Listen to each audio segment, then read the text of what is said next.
third time actually. It's the first time we are appearing in court, and the fact that they have not brought even the charge, they have not made the effort to bring that charge sheet in court, is what we are saying. It reads mischief. It's not yet ripe for charging. As such, Your Honor, I'll be asking the office to do this.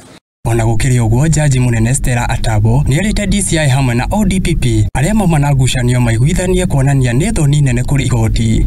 Atabo nioritie ni kiri atumire mukwiro ucio akinyio igoti-ini matari na uira. I understand what you're saying, because if you don't have the charge sheet and you're the prosecutor in my court, then where would the judiciary get the charge sheet? So I will allow that we place aside, but not too long, because remember we have counsels on record and they've been here since morning.